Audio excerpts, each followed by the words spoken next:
Bonjour, salam alaikum. Alors, on va continuer la correction de l'examen de chimie organique. D'accord? La dernière fois, on s'est arrêté sixièmement. D'accord? Alors, on s'est arrêté ici. Représenter le stéréoisomère de configuration absolue de R 3S de A1 en projectif, en Newman, etc. en fichier. Alors, donc, maintenant, on va passer à la question. La question numéro 7. Alors, donner la représentation de Fischer et les configurations absolues d'un énantiomère B de A1 de R, de R3S. D'accord? Donc, on va donner la représentation de Fischer et les configurations absolues d'un énantiomère de B. Ok, alors donc ça c'est notre molécule A1, voilà, donc voilà en projection de Cram, ok, d'accord, et ici c'est à droite c'est Fischer, donc la projection de Fischer. Alors donc un énantiomère, donc un énantiomère de A1, donc en projection de Fischer, alors c'est quoi? C'est l'image miroir donc, de ce composé. Alors, donc, on va placer notre miroir ici. Voilà, on va placer notre miroir. Voilà, donc c'est mal fait. Je vais essayer de bien tracer une ligne verticale. Donc, voilà notre miroir. Alors, le squelette, c'est-à-dire la chaîne principale, donc il est là. Voilà. Et voilà. Alors donc l'image de A1. Alors ici H, ici il est à droite, donc ici il sera à gauche. Donc je vais renverser les emplacements. Voilà, c'est comme ça qu'on obtient des images par un miroir. Alors donc les amines sont placés à gauche, alors ici ils vont être placés à droite, donc une H2, une H2, et pour le CH3 et CH2, ils vont être restés à leur place. Donc ici c'est CH3, ici C2, H5. Et voilà un énantiomère de B. Énantiomère de A1. Voilà, énantiomère. Énantiomère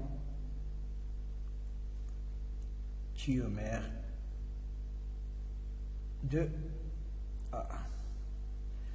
Et ça, c'est notre molécule B. La molécule B. Très bien. Alors maintenant, on va calculer la configuration absolue de cet énantiomère. Donc automatiquement, donc alors si deux molécules sont images l'une à l'autre dans un miroir, donc si la molécule A1 et 2R a une configuration absolue 2R 3S, donc automatiquement l'énantiomère aura la configuration suivante, donc 2S 3R. Voilà. Alors, ok, donc 2S 3R. Absolu d'un énantiomère de B. Ok. Alors, donc, on va s'assurer, donc, on va calculer la configuration absolue de cet énantiomère, de l'image de A1 par un miroir, en utilisant bien sûr la méthode Hahn-Prelog-Ingold. Voilà, si j'arrive à le prononcer correctement. Alors, donc, la priorité, c'est substitution, donc 1, ici 2, 3, 4. Voilà, donc je barre le coefficient le plus bas, qui est 4 ici, l'hydrogène. et je trace un chemin allant de 1 vers 3. Voilà, donc c'est vers la droite. Le problème ici, c'est que le substituant qui possède le plus bas indice, il est placé devant, d'accord, car les liaisons horizontales sont des liaisons qui se trouvent dans l'arrière des plans, et les liaisons horizontaux sont des liaisons qui sont placées devant le plan. Donc ici, je ne peux rien faire. Alors il y a un astuce pour déterminer la configuration absolue, c'est de faire une permutation. Mais il faut faire deux permutations, c'est-à-dire des permutations paires, c'est-à-dire 2 permutations, 4, 6, 8. Alors si on permute 2 fois ou bien 4 fois, c'est-à-dire un nombre pair, alors j'obtiendrai toujours la même configuration de la molécule, du carbone asymétrique. Voilà, je parle bien sûr de la molécule chirale, non pas chirale. Alors, donc, c'est ce qu'on va faire. Donc, je vais permuter le 4 et le 3. Alors, pourquoi? L'objectif, c'est de placer l'élément qui possède le plus bas indice dans l'arrière des plans. D'accord? Alors, le 3, mais je dois faire 2 permutations. Alors, le 4 et le 3 vont permuter. Je vais faire la même chose avec les 2 substituants. Donc, ici, j'ai 2, donc là, c'est 1. Et ici, 2. Alors maintenant, donc je barre le substituant 4 et je me déplace de 1 vers 3 et vous allez constater que je tourne vers la gauche, c'est-à-dire dans le sens anti-horaire, ça veut dire S. D'accord? Alors, donc 2, alors j'ai oublié de numéroter les carbones. Alors ici, c'est le carbone numéro 1. Alors, je vais les numéroter. Donc ici, carbone numéro 1. Alors ici, c'est le carbone numéro 2. Et ici, le carbone numéro 3. La même chose, 2, ici 3. D'accord? Alors, je vais faire la même chose. Voilà, je vais nettoyer ma figure, l'image pour... Voilà, juste. Voilà. Et puis voilà. Voilà, je vais nettoyer l'image et je vais refaire la même chose au carbone numéro 3. D'accord? Alors ici c'est le carbone numéro 2, ici c'est le carbone numéro 3. Alors je vais numéroter ma chaîne. Alors je vais prendre le rouge. Alors, toujours la même procédure, la méthode de Rem-Prelop. Alors ici c'est 1, alors ici c'est 2, ici c'est 3, 4. Alors, je trace encore une fois, donc je barre le substituant donc, qui a le plus bas indice, c'est l'hydrogène, et je trace voilà, le chemin de 1 vers 2, puis 3. Alors, vous allez constater que je tourne vers la droite, vers la gauche. Je tourne vers la gauche, donc c'est S. Mais le problème, toujours la même chose, c'est que l'hydrogène, il est ici devant. Alors, comme j'ai dit tout à l'heure, les liaisons horizontaux sont des liaisons placées devant le plan, et celles qui sont verticales sont des liaisons placées à l'arrière des plans. Donc je vais permettre les emplacements pour placer l'hydrogène vers l'arrière des plans. D'accord? Alors, donc c'est ce qu'on va faire. Alors ici, je vais changer de couleur pour mieux voir les choses.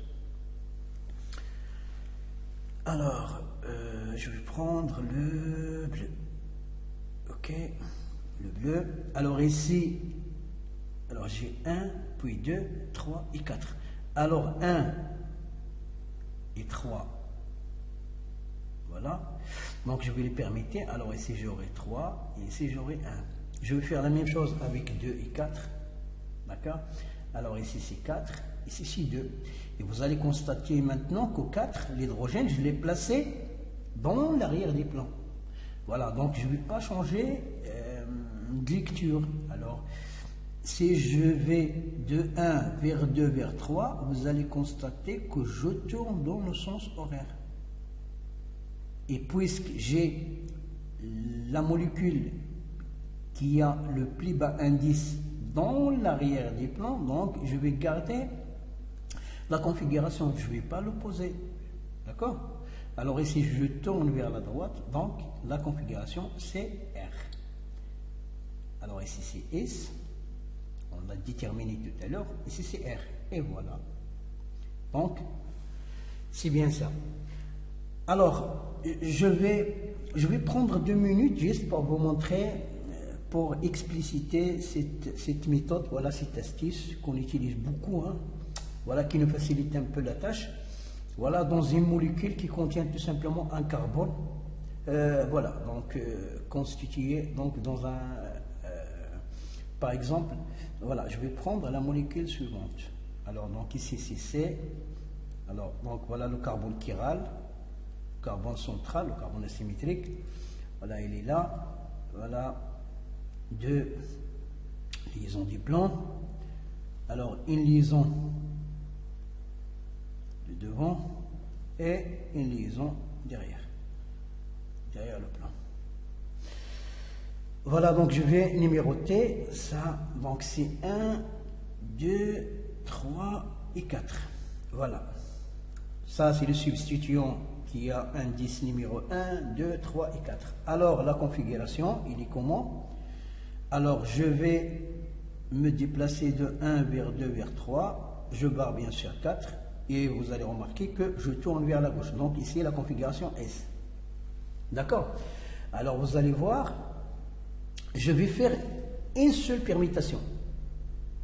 C'est-à-dire, je vais échanger les numéros. Donc, une seule permutation. Donc, je vais échanger, par exemple, 2 et 3 et 1.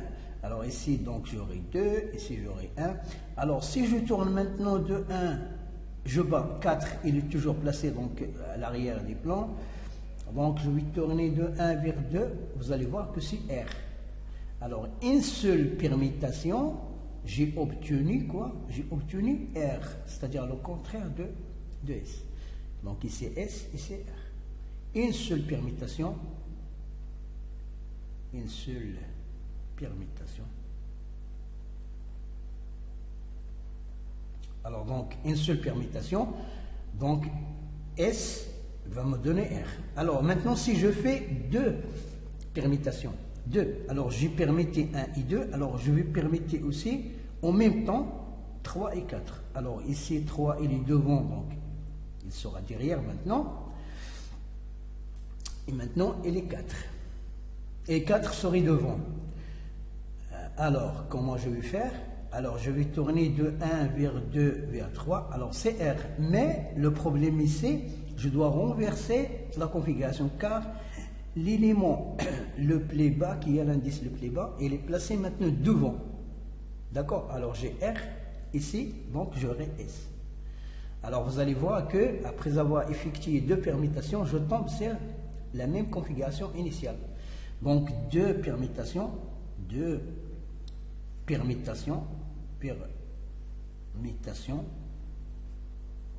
me permet d'obtenir la configuration. Donc me permet d'obtenir la configuration initiale. La configuration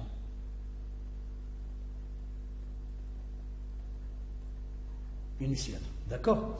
Alors, d'une manière générale, alors, permutation paire. Alors, paire, c'est la permutation impaire, c'est-à-dire 2, 4, 6, etc. J'aurai toujours même configuration. Alors, c'est la permutation et impaire. Alors, j'aurai une permutation opposée. D'accord? Alors, si c'était S, j'aurai R, C c'est R, j'aurai S. Voilà, ça c'est pour la parenthèse, la petite parenthèse que je voulais ouvrir. Donc voilà, j'espère que les choses sont bien claires. Alors, huitièmement, B est-il optiquement actif? Justifie votre réponse. Ok. Alors, B, est-ce qu'il est activement optique?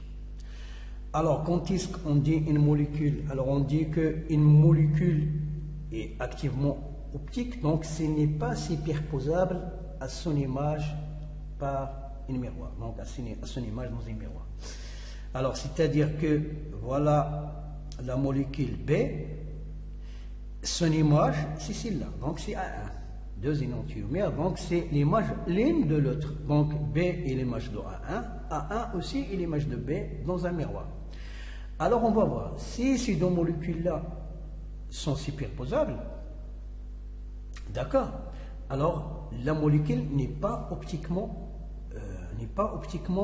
active. D'accord. Alors, quand est-ce qu'il est activement optique? S'il n'est pas superposable à son image. Ou bien s'il possède un axe de symétrie. Alors, donc, cette molécule B ne possède pas d'axe. Oui, elle ne possède pas d'axe de symétrie. D'accord. Et on va même la comparer avec son image dans un miroir. Et on va voir, est-ce qu'ils sont superposables, oui ou non. Alors, donc, voilà la molécule A. D'accord. Alors, donc, on va tracer la molécule A. Alors, la molécule A,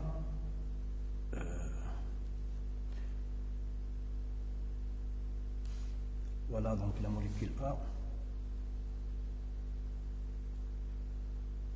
Alors ici c'est H3, CH3, alors C2, H5, alors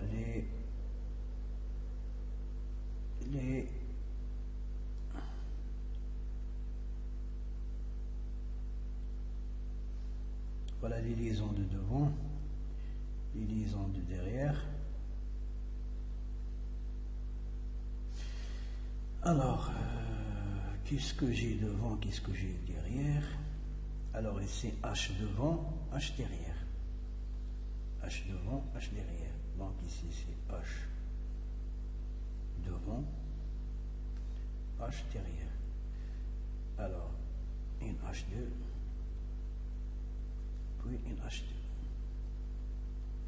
Alors maintenant, je vais tracer son image. L'image. Voilà le miroir.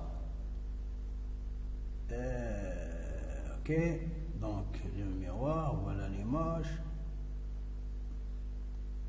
Ok, voilà. Alors ici c'est C2, H5. Alors ici c'est H3. Alors les molécules, voilà, donc les substituants de devant. Alors ici devant. Ouais. Alors ici, devant, la liaison de devant, la liaison de derrière, c'est magenta, donc derrière, puis derrière. Ok. Alors, les hydrogènes. Alors, l'hydrogène, ici, il est derrière, donc il sera resté derrière. D'accord? Alors l'hydrogène ici, il est devant, donc il sera devant. Alors maintenant pour une H2 ici, il est devant, donc il sera resté toujours devant. Et dans le carbone, je vais les numéroter. Alors ici, une H2.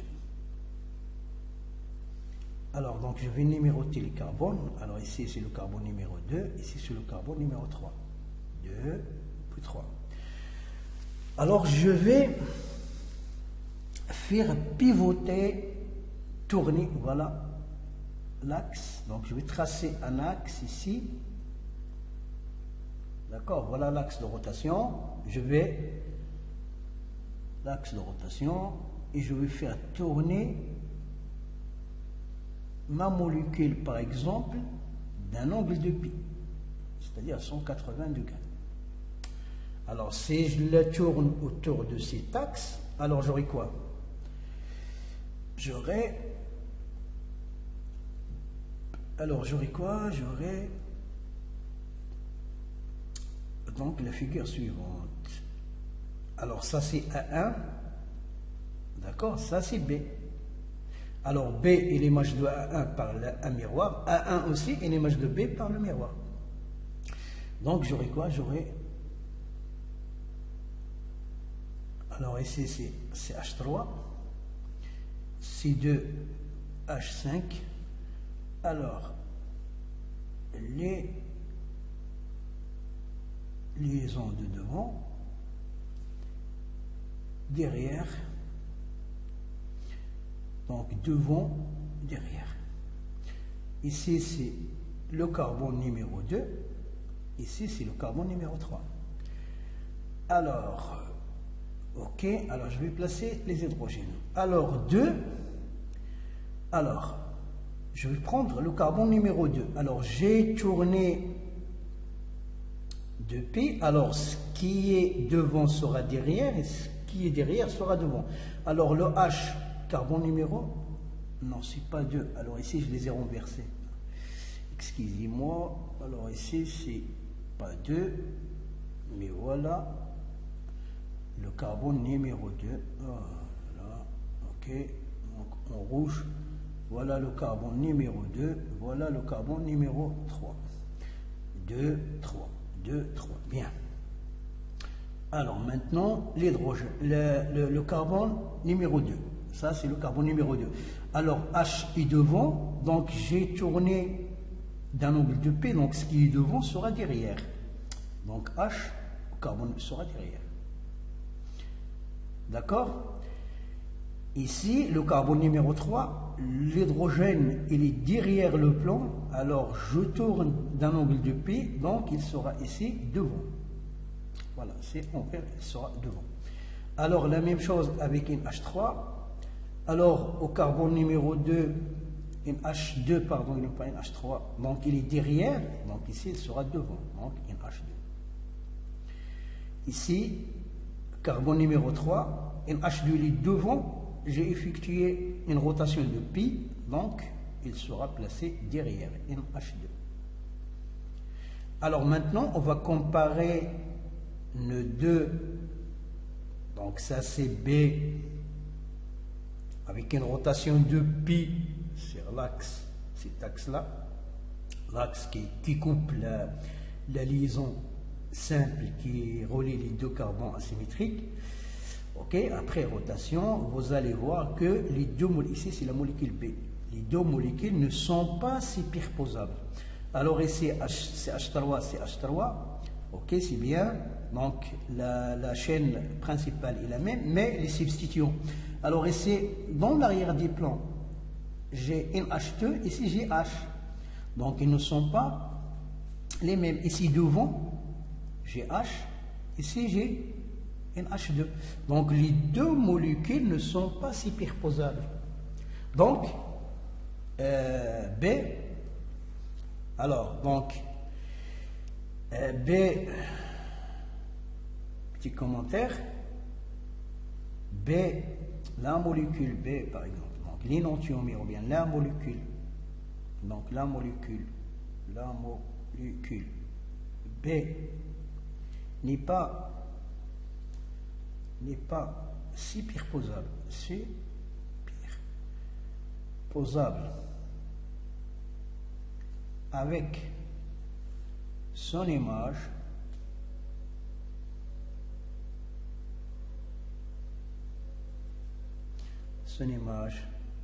dans un miroir.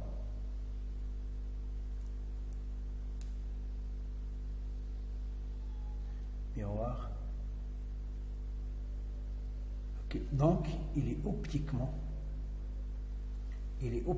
actif. Il est optiquement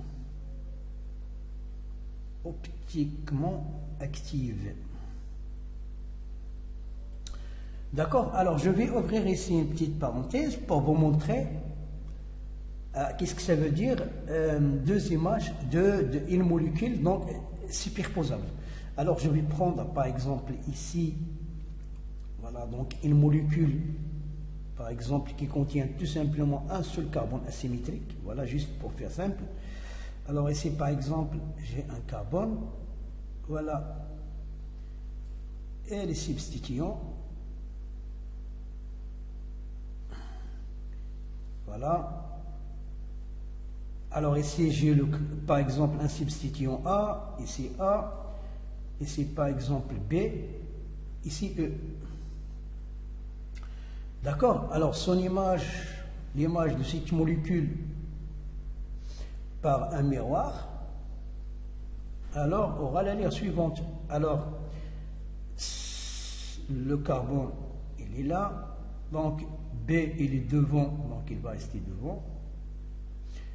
E, il est derrière.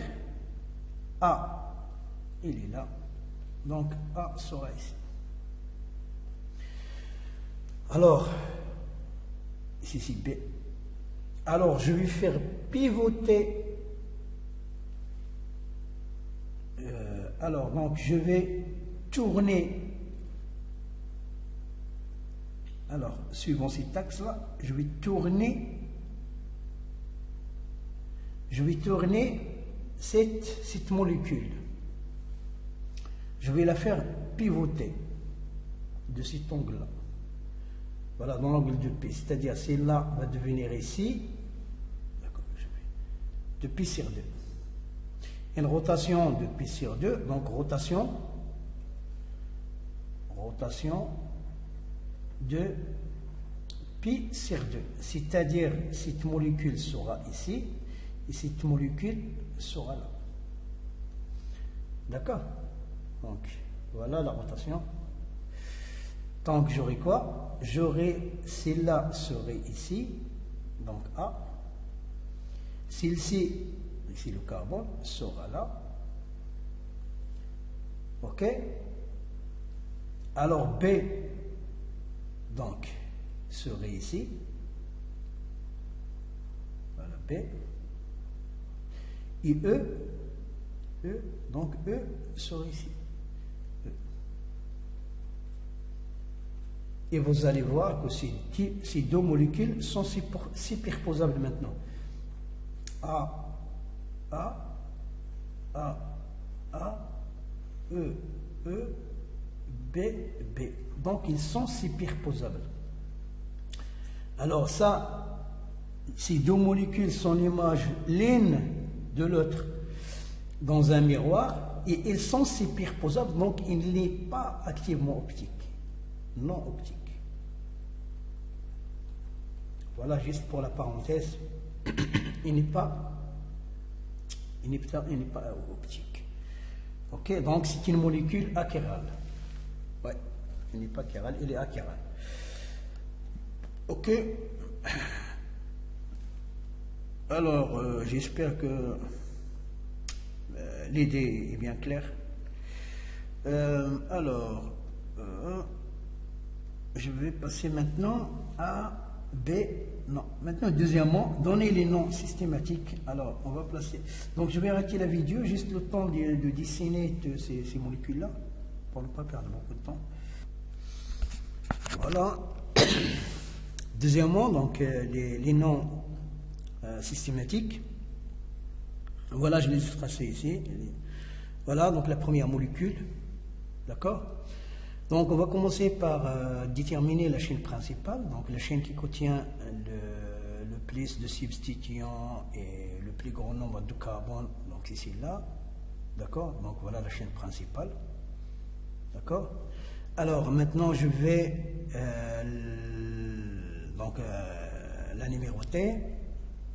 D'accord? Donc, vous allez remarquer tout de suite que, voilà, si je la numéro de la droite, je commence de la droite, alors ce isopropyl aura 3. Par contre, si je commence de la gauche, le premier isopropyl aura l'indice numéro 2. Donc, je commence par ici. 1, 2, 3, 4, 5 et 6. Alors déjà, donc le nombre de carbone c'est hex, 6.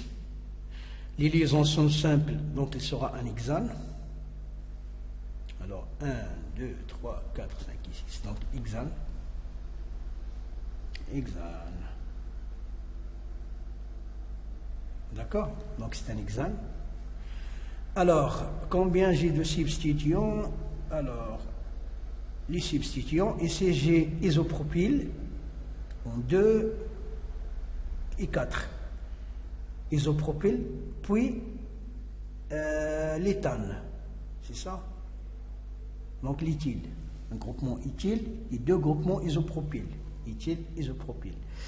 Alors, maintenant, éthyle au 3. Alors, IE, alors qui est le premier, mais c'est D, E, F. Donc, c'est celui-là. Éthyle.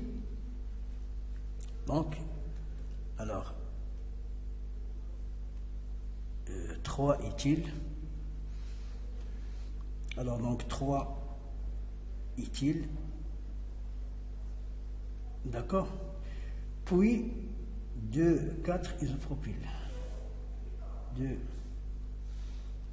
4, 10 isopropyl. 10 isopropyl. Donc voilà. E vient après I, donc D, il n'est pas entré dans la nomenclature. Donc j'aurai 3 éthyle, 2, 4, d'isopropyl hexane. Voilà donc 3 éthyle, la nomenclature, le nom de la molécule, c'est 3 éthyle, donc 3 éthyle, d'accord, 2, 4, 2, 4 isopropyl, 10 isopropyl, donc 10 isopropyl hexane. Hexane. Voilà donc pour la molécule numéro 1. Maintenant, on va passer à la molécule numéro 2. Molécule numéro 2. Alors ici, j'ai un cycle. Donc la chaîne principale, c'est un cycle. Et les autres substitutions, donc, ce sont des amis. Donc ils ne sont pas comptés comme chaîne. Donc c'est le cycle qui est la chaîne principale. Donc j'ai combien de carbone? Je vais la numéroter. Donc je vais 1, 2, 3, 4, 5 et 6. Voilà. Donc, qu'est-ce que j'ai encore? J'ai un méthyle.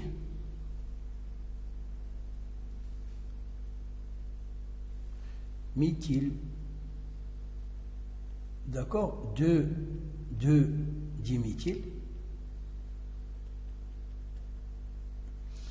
Et puis 3 méthyle. 3 méthyle. Alors, donc, j'ai essayé tétraméthyle. 4 groupements méthyle. Alors, donc, la chaîne principale, c'est cyclohexane. Et les liaisons sont simples. Donc, cyclohexane, c'est...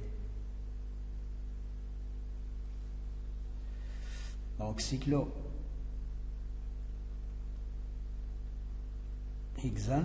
D'accord? Et je vais écrire ici un tétraméthyle. Donc 1, 2, d'accord, 3 tétraméthyle. Alors donc j'ai pas assez d'espace, donc 1, 2, 3 tétraméthyle.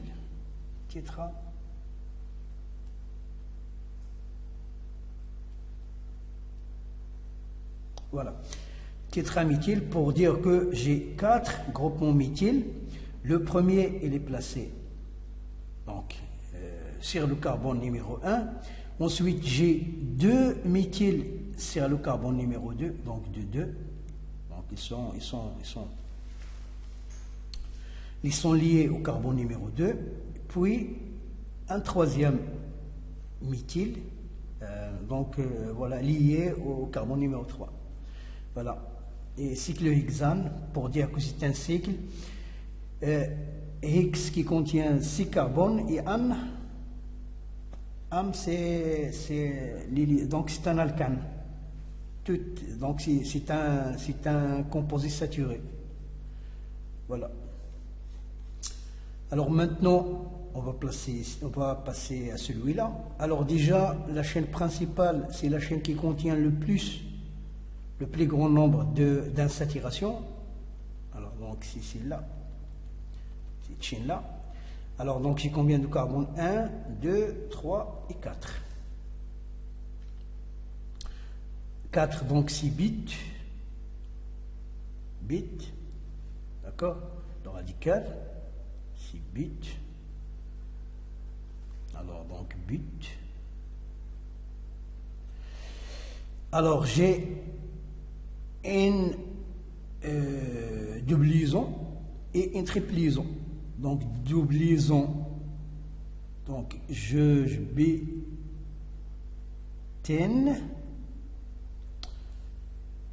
1, 2, 3 IN. D'accord, ça c'est pour le radical.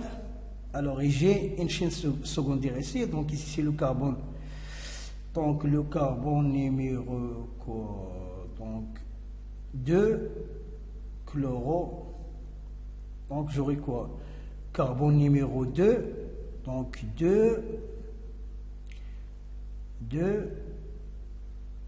Ok.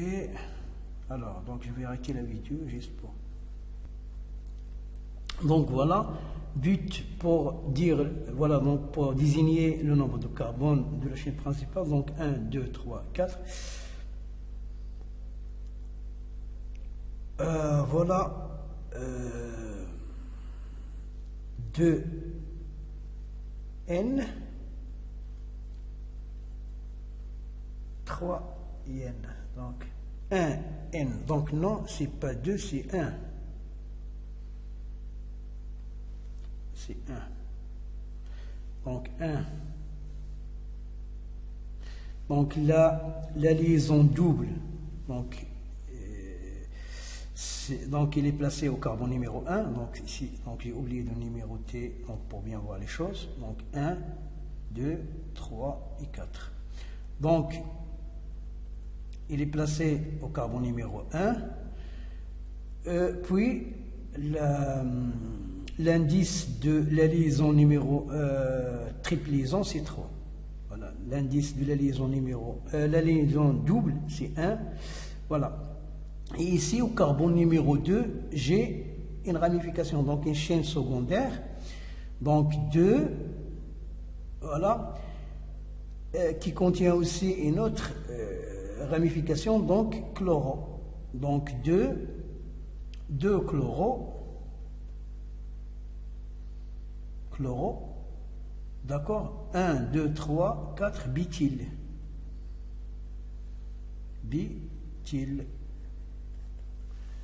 Voilà, donc 2 chloro, butyl, bit 1 N, 3 N. Voilà, j'espère que je n'ai pas commis d'erreur. Voilà, donc je vais écrire tout ça ici. Voilà, donc 2 chloro, butyl, bit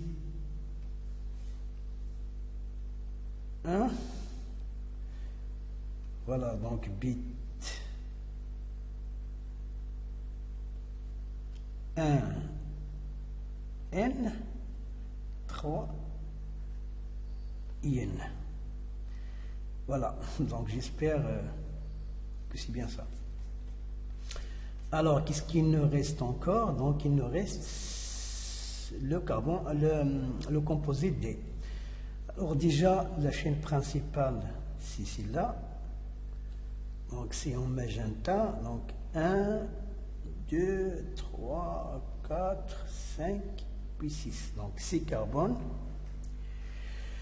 Alors, les groupements fonctionnels, alors combien j'ai de groupements fonctionnels? Donc, j'ai 1, 2, 3, 4, 5.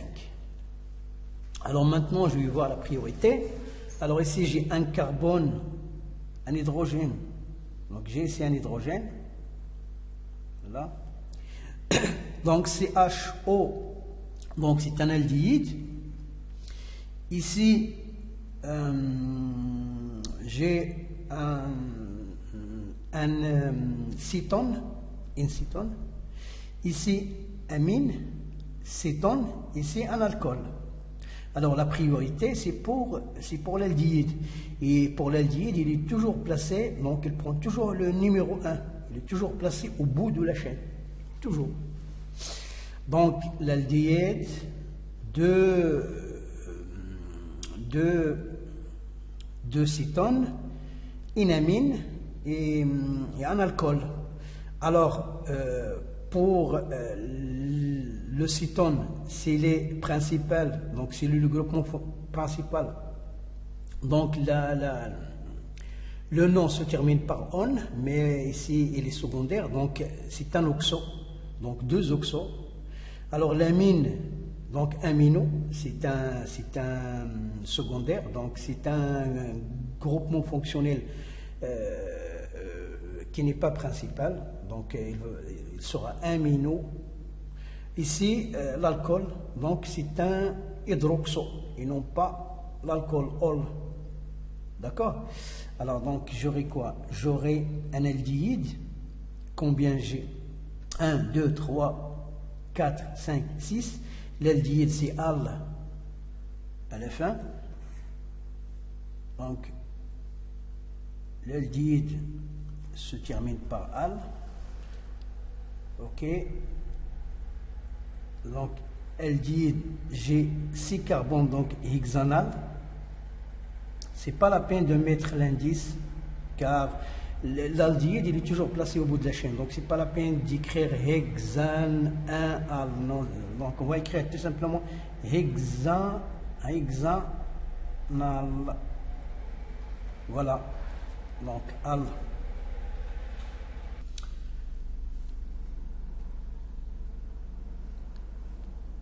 Alors, donc ça c'est le radical hexanal. Alors, j'ai un groupement, donc ici j'ai oxo, 2, 5 oxo, d'accord, 2, 5 oxo, d'accord. Alors, qu'est-ce que j'ai encore? 4 amino. Donc 4 amino. Et quoi encore? 6 hydroxo.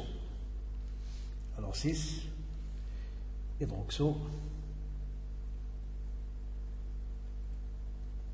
Donc 6 hydroxo. Alors ça y est, maintenant on va constituer notre composé. Alors, et on va commencer par l'ordre alphabétique. Alors, donc j'ai quoi? J'ai 4 aminos. Alors, donc 4 aminos. 4 aminos. D'accord? 4 aminos, H, donc 6 hydroxo. 4 aminos, 6 hydroxo. Donc 6 hydroxo. D'accord? 2, 5. Donc 2, 5. 2. Je vais faire un peu d'espace. 2, 5.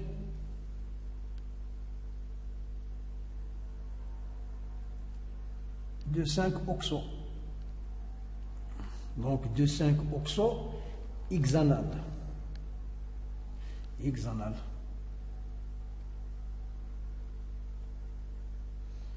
Hexanal. Et voilà, donc voilà, 4 amino, 6 hydroxo, 2, 5 oxo hexanal. Voilà le nom systématique de notre composé. Alors, donc, est-ce que c'est bien ça? Voilà, donc j'ai un aldéhyde. C'est pas un aldéhyde. Attendez. Un aldéhyde. Voilà, donc c'est bien ça, c'est un aldéhyde. Voilà, c'est un aldéhyde. Et voilà, donc ça y est. Donc on a fini la nomenclature de nos composés. Voilà. Excusez-moi, voilà, donc je travaille directement sans brouillon, sans rien du tout. Voilà, des fois je peux commettre des erreurs parce que voilà, c'est pour je travaille en live, donc sans brouillon, sans rien. Donc voilà, je prends un peu de temps pour ne pas commettre d'erreurs, mais voilà. Alors excusez-moi. Alors maintenant, ça y est, on a fini avec ça. Donc on va passer à l'autre partie. Alors, donner les configurations géométriques des molécules suivantes. Ok, les molécules. Alors, donc je vais recopier les molécules. D'accord. Alors, quelles sont les molécules? Donc, c'est quoi? 1, 2, 3, 4. Donc, un cycle. Voilà, donc avec 4. Donc, j'ai, alors qu'est-ce que j'ai? Alors donc j'ai voilà donc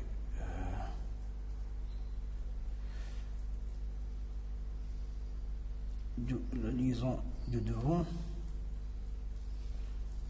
donc voilà.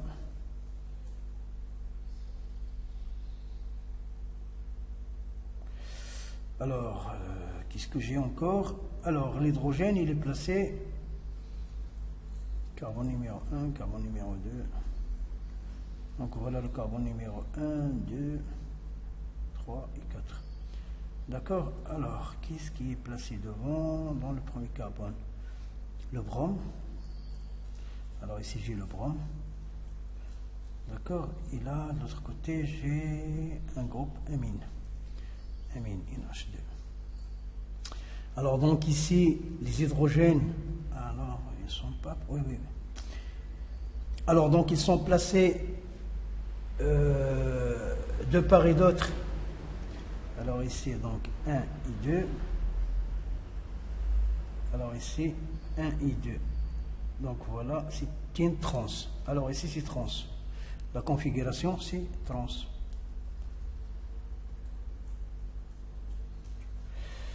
Ok, alors maintenant pour la molécule numéro B, alors qu'est-ce que j'ai? J'ai quoi? Alors, donc, la molécule, donc, c'est, voilà,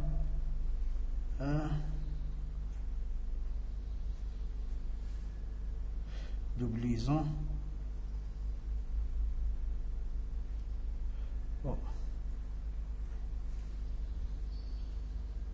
Double liaison O. Ok. Alors donc c'est alors ici j'ai le chlore, ici c'est le chlore, ici c'est l'oxygène. Alors donc on va voir avec ça. Alors ici j'ai un hydrogène. D'accord. Alors je vais séparer ma molécule en deux. Alors ici c'est 1, ici 2, ici le chlore c'est 1 et tout ce groupe là donc c'est 2. D'accord. Alors donc ici j'ai un H, 1, 2, 1, 2. Maintenant je vais tracer voilà donc un axe qui coupe la molécule, la liaison double en deux, et je constate que